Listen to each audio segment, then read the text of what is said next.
اعوذ باللہ من الشیطان الرجیم أعوذ بالله من الشيطان الرجيم بسم اللہ الرحمن الرحیم بسم الله الرحمن الرحيم سبق نمبر 3 سبق نمبر 3 حرکات۔ حرکات۔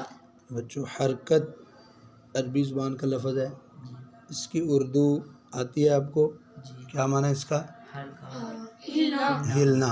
کوئی چیز ہل رہی ہو تو اس کو عربی میں کہتے ہیں کہ وہ حرکت کر رہی ہے، حرکت۔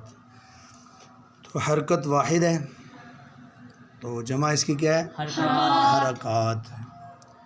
اب چونکہ جس حرف پر زبر ہوتی ہے یا زیر یا پیش، اس کو پڑھتے ہوئے ہمارا منہ حرکت کرتا ہے تو اس لیے اس کا نام حرکت ہے، حرکات ہے۔ زبر اور پیش زیر۔ زبر فارسی زبان کا لفظ ہے، اس کا معنی کیا ہے؟ اوپر۔ زیر نیچے۔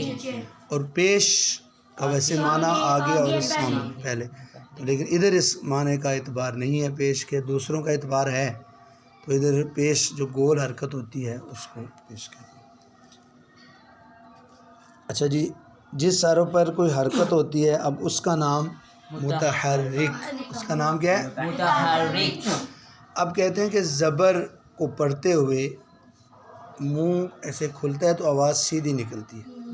زبر کو پڑھتے ہوئے منہ کھلتا ہے، آواز سیدھی نکلتی ہے۔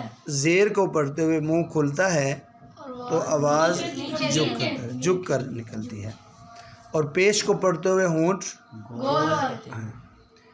تو اسی طرح اب اگلا پوائنٹ ہے کہ حرکات کو کھینچنا نہیں ہے، مطلب لمبا نہیں کرنا۔ جیسے با، اب اس کو لمبا کریں تو کہتے ہیں ایسا نہیں کرنا، صرف حرکت ہو اور جھٹکا بھی نہ ہو، جیسے لگے کہ ایسے حمزہ ہے با، ایسے بھی نہ ہو با، ایسے سخت جھٹکا بھی نہ لگے با، ایسے جھٹکا بھی نہ لگے۔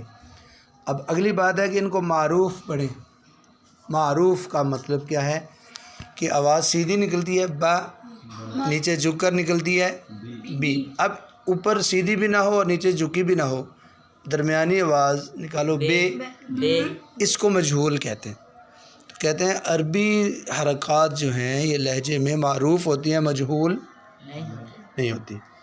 اب اگلی بات جو الف ہے، حرکات اب ٹوٹل گن لیتے ہیں، ادھر ویسے 3 ہیں ابھی، زبر زیر پیش۔ اسی کو ڈبل کر دو، 2 زبر 2 زیر 2 پیش۔ پھر اسی زبر کو کھڑی زبر، کھڑی زبر جزم شد۔ مد۔ اب یہ کہہ رہے ہیں کہ جو الف ہے اس پر مد کو چھوڑ کے، مد کو باقی 11 چیزوں میں سے کوئی بھی چیز لکھی ہوئی ہوگی تو لکھا بے شک وہ الف ہو، لیکن پڑھنا اس کو حمزہ ہے۔ ایک بات اب آگے، جیسے کہ ہم نے پیچھے حروف مستعلیہ پڑھے ہیں، حروف مستعلیہ کتنے ہیں؟ صاد، ضاد، طا، ظا، قاف، غین، خا۔ تو اس سبق میں وہ بتا رہے ہیں کہ چونکہ را جو موٹی ہوتی ہے اس کا تعلق زبر سے ہے اور پیش سے ہے، تو چونکہ زبر زیر پیش کا سبق شروع ہوا ہے، انہوں نے یہ بات نوٹ کروائی ہے کہ را پر زبر اور پیش ہو تو را کو پر یعنی موٹا پڑھیں گے، اور اگر را کے نیچے زیر ہے تو را کو باریک پڑھیں گے۔ چلو اب سٹارٹ کرتے ہیں۔ تو اب ہم اس کو بچوں الف زبر آ کہیں یا حمزہ زبر آ کہیں؟ الف نہیں کہیں گے، ٹھیک ہے؟ اور اگر کوئی بچہ دیکھتے ہوئے کہہ دے الف زبر آ تو ٹھیک ہے، وہ بھی غلط نہیں ہے، کیونکہ آواز تو وہ حمزہ کی ہی نکالے گا، تو ہمیں بہتر ہے کہ حمزہ ہی کہیں۔ حمزہ زبر آ، حمزہ زبر آ، حمزہ زیر ای، حمزہ زیر ای، حمزہ